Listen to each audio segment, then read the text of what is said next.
The Seahawks dominated from start to finish in a game that saw Russell Wilson throw for 3 touchdowns while, on the other side of the ball, Seattle's pass rush rumbled to life. Even 4,801 miles away from Seattle, they said it felt like a home game. London, it wasn't a real surprise to the Seahawks when they heard cheers as they took the field at London's Wembley Stadium on Sunday. They knew there'd be a good contingent of Seahawks fans on hand, and they knew the locals would likely politely applaud everyone as well. It was what they heard when the Raiders were announced that let them know it was going to be a good day. Boos.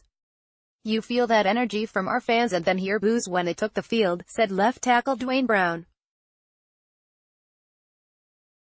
"That only gave us more energy." Seattle coach Pete Carroll likewise said it wasn't the cheers but the boos that most caught his ear. "Yeah," he said, "not only were they so much for us, they made it hard on the other guys, too, so even though they were wearing road uniforms and playing on a field officially listed as 4,801 miles from Seattle, the Seahawks felt right at home Sunday and played like it, blasting the Oakland Raiders 27-3 in front of 84,922 spectators, the largest crowd to ever see an NFL game in London. "It felt like we were at CenturyLink," said defensive lineman Quinton Jefferson, who helped spark a defensive line that had a season-high 6 sacks while holding the Raiders to 185 yards of total offense, the fewest against Seattle this year. Of the 6 sacks, 2.5 came from Frank Clark, who made the Oakland backfield his own personal playpen for much of the day. The Seahawks gave their fans plenty to cheer from the start, scoring touchdowns on 2 of their first 3 possessions, powered for the 4th consecutive week by a consistently effective rushing game. Seattle had 155 rushing yards, after averaging 158 the past 3 weeks, and some big passing plays from quarterback Russell Wilson. Wilson threw for 3 touchdowns and now has 13 for the season, on pace to match his career high of 34.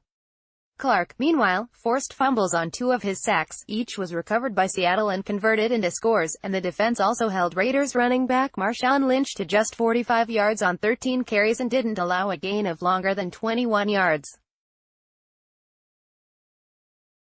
"This is winning football," said receiver Doug Baldwin. "You run the ball, you convert on 3rd down, 9 for 13, on the passing game when you have to. You play stifling defense and stop the run, and you don't turn the ball over. Usually you win the games when you do that." That was as succinct and accurate of a description of what Carroll wants the Seahawks to be, and what they have been the past 4 weeks, as is possible. The victory over the Raiders got the Seahawks to 3-3 as they head into their bye, having won 3 of 4 following an 0-2 start, with the only loss being last week's 2-point defeat against the undefeated Rams.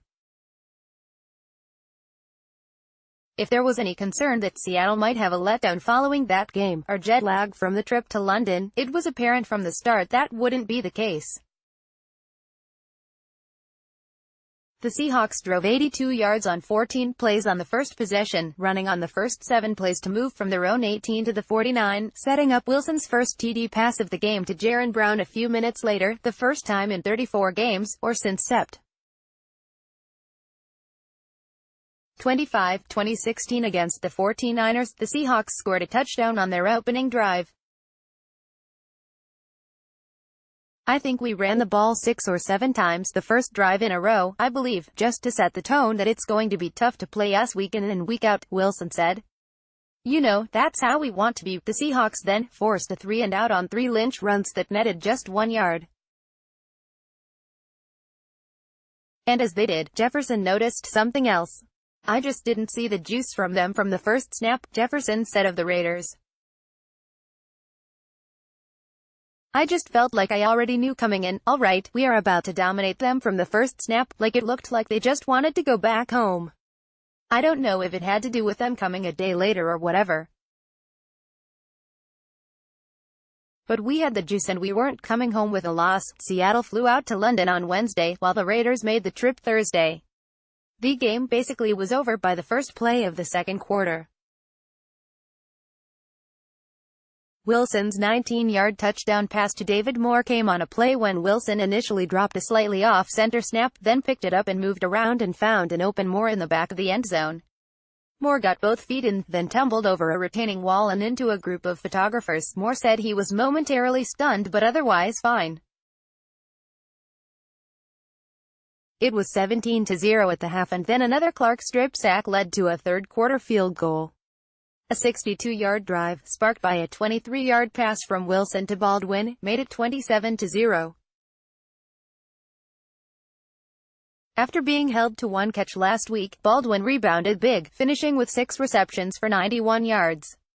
A Raiders field goal in the fourth quarter blew the shutout, but Seattle got the ball back with 8:18 left, and used 9 running plays and 2 passes to move 57 yards and run out the rest of the clock.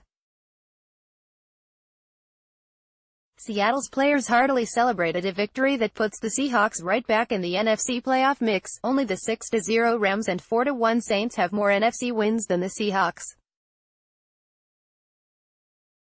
Maybe the Raiders weren't the toughest of competition. They fell to 1-5 while suffering a few more injuries along the way, going with 2 rookie tackles and down to their third string left guard by the end of the first half, but to Carroll, the victory proved that even though the Seahawks might have been far away from home, they are beginning to truly find themselves. It's stopping the run on defense, no big plays, which we were able to do today, Carroll said. And then you circle it in with running the football like that, and that attitude that prevails. That makes us the Seahawks. Bob Condotta, The Seattle Times.